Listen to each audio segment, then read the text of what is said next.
ሀይሚ ጥፋተኛ ናት። በሷ ምክንያት ነው ብሩኬ እዚህ ደረጃ የደረሰው። በጣም ብዙ ሰዎች ሀይሚ ላይ እየፈረዳችሁ ነው። ጋሽዬም በአንቺ ምክንያት ነው እንደዚህ የሆነው ብለዋል።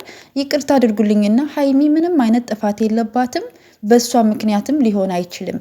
ምክንያትም ጥፋትም ሊሆን የሚችለው የብሩኬና የልጅቷ ኬዝ ነው እዚህ ደረጃ ያደረሳቸው እንጂ ሀይሚ ብሩኬን ሳትወደው ቀርታ ወይም ደግሞ ይቅርታውን ላለመቀበል ፈልጋ እሱን ሳትረዳው ቀርታ አይደለም።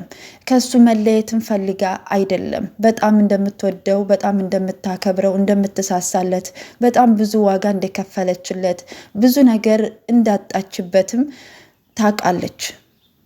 እኛም እናውቃለን ባየነው ልክ ማለት ነው። ብሩኬም በዛው ልክ ለሀይሚ ብዙ ዋጋ ከፍሏን፣ ብዙ ነገር አጥተዋል።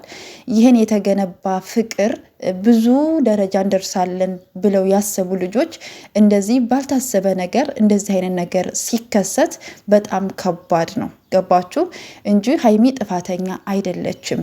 የልጅቷና የብሩኬ ኬዝ ነው እዚህ ደረጃ ያደረሳቸው።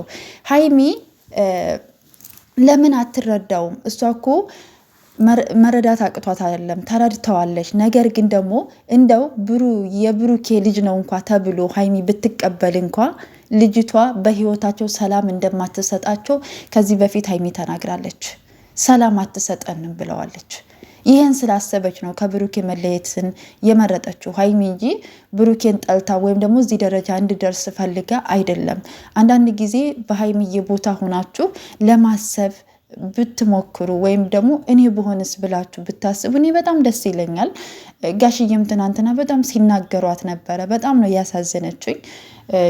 ጋሽዬም እንደዛ ሲናገሯት የነበረው የሀይሚዬንና የብሩኬን ግንኙነት ስለሚፈልጉት እንዲለያዩ ስለማይፈልጉ ልጃቸው ስለሆነች ነው እንደዛ ሲናገሩ የነበረው። ነገር ግን ደግሞ ከካሜራ ጀርባ ቢናገሯት ቢመክሯት ጥሩ ነው ብዬ ነው የማስበው። ምክንያቱም ሀይሚዬ ላይ የሚፈርዱ በጣም ብዙ ሰዎች ስላሉና አንቺ ነሽ ጥፋተኛዋ፣ አንቺ ነሽ ምክንያቷ እያሏትም ስለሆነ ሀይሚ ጥፋትም የለባትም ምክንያትም አይደለችም። ሀይሚና ብሩኬ እኮ ፍቅር ሆነው ነው አይደል እንደ ወደ ቡታጀራ የሄዱት። ያላሰቡን ነገር ነው አይደል የገጠማቸው። እንደዚህ እንሆናለን ብለው አስበው አይደለም። ፍቅር የሆኑ ልጆች ናቸው አይደል እንዴ። ስለዚህ ብሩኬ እና የእዩ ኬዝ ነው እዚህ ደረጃ ያደረሳቸው። እንድትናገርም ወይም ደግሞ ለመቁረጥም ለመለያየት የሚያሰበችው ልጅቷ ሰላም የምትሰጣቸው ልጅ አይደለችም። እንዳያቸዋት ብቻ እግዚአብሔር ከህይወታቸው ውልቅ አድርጎ ያስወጣላቸው እንጂ ልጅቷ መርዝ ናት። በጣም ከባድ ልጅ ናት። የምትናገረው ቃል የምታረገው ነገር በጣም ይከብዳል። ሀይሚና ብሩኬ እንግዲህ አንድ ሆኖ እንኳ ቢኖሩ ልጅቷ ሰላም የምትሰጣቸው ልጅ አይደለችም። እስከምትወልድ ድረስ እንኳ ልትታገስ እንኳ አልቻለችም። ቢያንስ እንኳ ወልዳ እንኳ ከዛ በኋላ ምርመራ ተደርጎ የእሱ ነው አይደለም ተብሎ እንኳ ከታየና ከተረጋገጠ በኋላ እንኳ የፈለገችውን እርምጃ እንኳ መውሰድ ትችላለች አይደለ? እሱንም እርምጃ የምትወስደው የአባትነቱን ኃላፊነት እንዲወጣ ነው። ከዛ ውጭ ግን ምንም ልታደርግም አትችልም። አንድ ሰው ወዶ ፈቅዶ ነው እንጂ አብሮ የሚሆነው በግዴታ የሚሆን ነገር ስለሌለ ማለት ነው። በግዴታማ ትዳር የሚያዝ በግዴታ የሚፈቀር የሚወደድማ ቢሆን የስንቱ ትዳርና የስንቱ ሰው ህይወት ባልተበጠበጠ ነበረ። ግን ግዴታ ስላላደለ ነው፣ በፍላጎት ስለሆነ ነው። ገባችሁ? እኔ ብሩኬ አሁን እንደዚህ ሆኖ ስላየሁት በጣም ደስ ብሎኛል። ትናንትና ወዲያ ግን በጣም ከፍቶኝ ነበር፣ በጣም አሳዝኖኝ ነበረ። ብሩኬ ጋርም ስትሄዱ እዚህ ደረጃ እየደረሰበት ሀይሚዬ እንግዲህ እንለያይ ስትለው የእሷና የእሱ ጉዳይ አበቃ ብሎ ሲያስብ የሚወዳትን ልጅ የሚያፈቅራትን ልጅ ብዙ ተስፋ ያደረጋት ልጅ ትልቅ ደረጃ እንደርሳለን ብሎ ያሰባት ልጅ በቃ እንለያይ ብላ ስትለያዩ ምን አይነት ስሜት እንደሚገባ ይሄ በቃ ማንም ሰው ሊረዳው ይችላል። እና ከባድ ነው ልላችሁ ፈልጌ ነው። እና ይሄ ራሱ ጭንቀት ነው፣ ከባድ ነው። ከሚወዱት ሰው ጋር ተለይቶ ከሌላ ሰው ጋር ህይወት መጀመር እንዲቀላል ነገር አይደለም።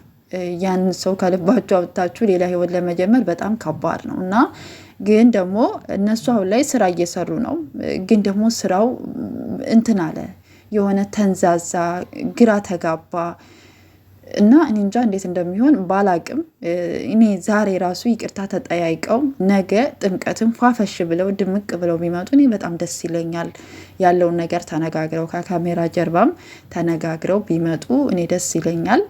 ሀይሚዬ ላይ የምትፈርዱ ሰዎች እንደገና ደግሞ ትናንትና ብሩኬን ውሸቱን የታመመውም ስትሉ ነበረ፣ ስትስቁም ነበረ፣ ስትሳለቁም ነበር። ግን ይቅርታ አድርጉልኝና በበሽታም ሆነ በምንም አይነት ነገር እንደዚህ አትሆኑ። እነሱ ራሳቸውን ያውቃሉ አደለ? ውሸትም ይሆን እውነትም ይሆን እነሱ ናቸው የሚያውቁት። እኛ የምናውቀው ጉዳይ የለም። ስለዚህ እግዚአብሔር ይማርህ ጨርሶ ይማርህ ነው እንጂ የሚባለው መሳቅም መሳለቅም አስፈላጊ ነው ብዬ አላስብም። እና አንዳንድ ሰዎች በቃ የሆነ ምክንያት እየፈጠራችሁ ችግር አትፍጠሩ። እውነቴን ነው። እንጃ እንዴት እንደሆነ አላውቅም። ሀይሚዬ ደግሞ ይቅርታ ጠይቀዋለች። ጎንበስ ብላ ይቅርታ ጠይቃለች። ይቅርታ የጠየቀችው ሁሉም ነገር በእሷ ምክንያት በአንቺ ምክንያት ነው ሲሏት ነው ይቅርታ የጠየቀችው። ገባችሁ አይደለ? ግን በጣም ከባድ ነው። የሀይሚ ሁኔታ ይከብዳል እና በሀይሚዬ ቦታ ሆናችሁ ብታዩና ብትገነዘቡ ጥሩ ነው ብዬ አስባለሁ። ውድ ቤተሰቦቼ በያላችሁበት ሰላማችሁ ብዝት ይበልልኝ። ለዚህ ቤት ደግሞ አዲስ የሆናችሁ ላይክ፣ ሰብስክራይብ ያደረጋችሁ ቤተሰብ ሁኑ። መልካም ጊዜ ይሆንላችሁ። ቸር ወሬ ያሰማን። ዛሬ ቸር ነገር ያሰማን።